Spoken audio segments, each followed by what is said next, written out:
Comme tout un chacun, j'ai observé depuis ces derniers jours la recrudescence profonde de la xénophobie en Afrique du Sud, qui s'est matérialisée par des actes d'agression vis-à-vis de commerçants africains, nigérians notamment.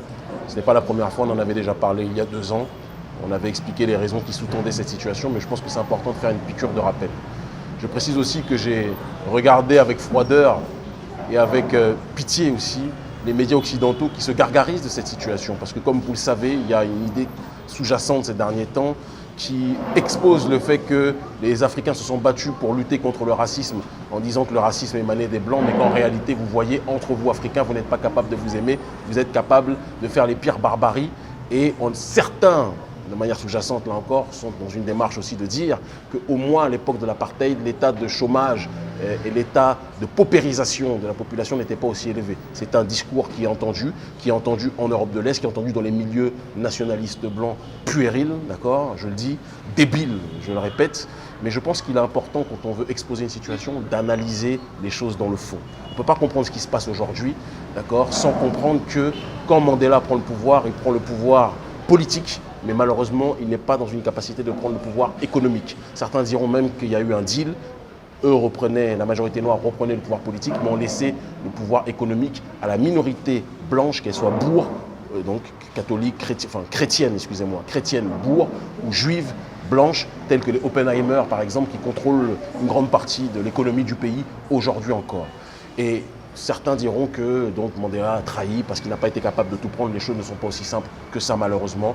Et ceux qui passent leur temps à parler de Mandela comme un traître, j'encourage ces chevaliers du net à passer plus d'1 heure derrière la prison, derrière les murs de la prison, et comprendront que quelqu'un qui a passé 27 ans de sa vie en prison, qui a appris la mort de son fils alors qu'il était en prison, ce n'est pas quelqu'un qui est là pour jouer, c'est quelqu'un qui s'est battu avec les armes qu'il avait, d'accord, contre l'impérialisme. Il n'a pas été aussi loin qu'on l'aurait souhaité. Tout le monde, en tout cas moi à titre personnel, je suis beaucoup plus touché par Winnie Mandela, qui à mon sens est la véritable héroïne d'Afrique du Sud, la plus grande guerrière d'Afrique du Sud et l'une des plus grandes guerrières africaines de ces temps derniers. Il faut qu'on dise les choses, paix à son âme. Mais Mandela a fait ce qu'il a pu. Son travail était de récupérer le pouvoir politique, d'opérer une transition pacifiée, d'accord, entre le pouvoir détenu par l'oligarchie blanche pour l'amener vers la population noire. Thabo Mbeki a prolongé ce raisonnement, d'accord. Mais là où ils se sont battus pour qu'il y ait un travail de retour du pouvoir politique à la majorité noire, il n'y a pas eu un travail qui a été fait pour qu'il y ait une justice, entre guillemets, raciale, face à l'oppression raciale qui a été effectuée. Quand on connaît le temps d'oppression que notre peuple a connu vis-à-vis de la barbarie, et je dis bien la barbarie du pouvoir afrikaneur, du pouvoir de l'apartheid, rappelons une chose, comme le disait Frantz Fanon, quand quelqu'un subit la violence du colonialisme et qu'il n'y a pas de justice qui est effectuée pour que cette violence du colonialisme soit expurgée, soit soignée, soit guérie, vous rendez le patient aliéné, vous le rendez étranger à lui-même et il y aura des comportements en lui qui ne seront pas réglés. Il faut que notre population africaine apprenne à analyser ce qui se passe. Non, analyser ne veut pas dire accepter l'intolérable, mais comprendre ce qui se passe et ne pas hurler avec les loups comme le système occidental le veut, parce qu'ils savent très bien ce qu'ils font. Je précise quand même une chose qui est à mon sens importante aussi d'être rappelée. Donc, quand Thabo Mbeki continue ce travail, lui aussi dans cette démarche de ramener le pouvoir politique à la majorité noire, sans être dans une dynamique de pouvoir récupérer le pouvoir économique. Après Thabo Mbeki vient celui qui a été un sida, un syndrome d'imbécilité dramatiquement acquis dans la vie politique sud-africaine, qui est M. Jacob Zuma, qui est le symbole de la corruption, de la bourgeoisie noire, qui a été le pendant noir de la bourgeoisie blanche, quelqu'un qui d'ailleurs touchait des bakchiches de cette partie blanche, de cette oligarchie blanche, et qui détournait des fonds à Tour-Larigot, en Afrique du Sud, et qui n'a non seulement pas été dans une démarche de faire un travail de justice sociale, qui n'a pas été dans une démarche de faire un travail de justice sur le terrain identitaire, sur le terrain racial, face à l'oppression raciale que la population et le prolétariat sud-africain connaissaient, comme le préconisait pourtant Winnie Mandela, Et ce qui s'est passé, c'est qu'une population qui était déjà malade parce qu'elle n'avait pas obtenu justice face à l'oppression qu'elle avait connue, est devenue encore plus malade. Et au lieu de s'attaquer à ceux qui étaient et qui sont aujourd'hui les ennemis de l'Afrique du Sud, en l'occurrence ceux qui détiennent tous les leviers économique du pouvoir, la famille juive sud-africaine Oppenheimer ou l'oligarchie Boer par exemple, et aussi une autre partie de l'oligarchie noire qui est aussi présente et qui a ses responsabilités, eh bien, qu'est-ce qui s'est passé? Et la population sud-africaine a fini par s'attaquer à ceux qui sont ses semblables, en l'occurrence le prolétariat africain qui vient travailler aussi sur le terrain sud-africain. Et donc, oui, il y a une maladie profonde. Cette maladie profonde, ce n'est pas la xénophobie dont on parle. La xénophobie qui est présentée comme telle dans les médias n'est qu'une résultante d'un problème d'injustice sociale et d'injustice raciale structurelle que notre population insère en son sein et qu'elle n'a pas été capable de rediriger vers les bonnes cibles. Et face à ça, il faut un travail de justice sociale urgent, un travail d'éducation politique. Et quand j'entends des gens naïvement qui nous disent oui, il faut boycotter, il faut boycotter, il faut boycotter l'Afrique du Sud parce que ce sont des racistes, oui, parce qu'ils ne sont pas mieux que les Blancs, ça c'est un discours d'abruti politique congénital, je le dis comme je le pense, la problématique n'est pas là, il faut donner la force à ceux qui ont compris les enjeux.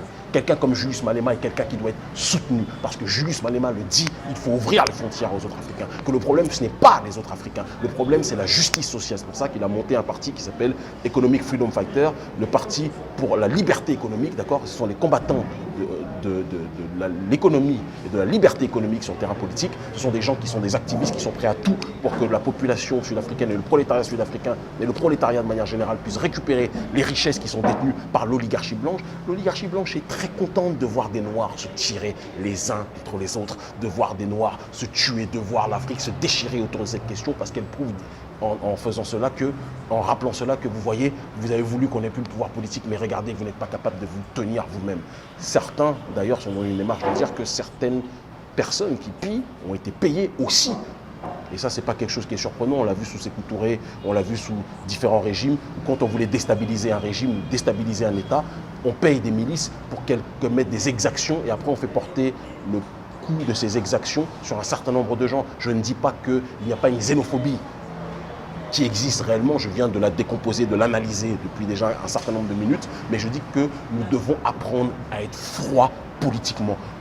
Soutenons de toute notre âme quelqu'un comme Julius Malema qui tient le discours de l'unité, qui dit qu'il ne faut pas qu'il y ait de racisme en Afrique du Sud, qui dit que le vrai problème du prolétariat sud-africain, c'est qu'il doit être soigné sur le terrain de l'injustice raciale qu'il connaît et sur le terrain de l'injustice sociale qu'il connaît. Le problème, c'est que nous devons lutter contre le capitalisme, qu'il soit blanc, qu'il soit bourg ou qu'il soit oligarchique juif sud-africain via les Oppenheimer en Afrique du Sud.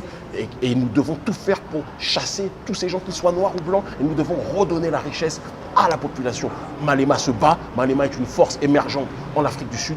Arrêtons de hurler avec les loups, tous ceux qui veulent que l'Afrique du Sud, dirigée par des Noirs, soit discréditée. Soutenons ceux qui se lèvent pour que le prolétariat puisse reprendre le pouvoir. Soyons plus lucides, soyons moins dans l'émotion. Crier oui, boycott, boycott, boycott Afrique du Sud. Ce n'est pas un raisonnement ça.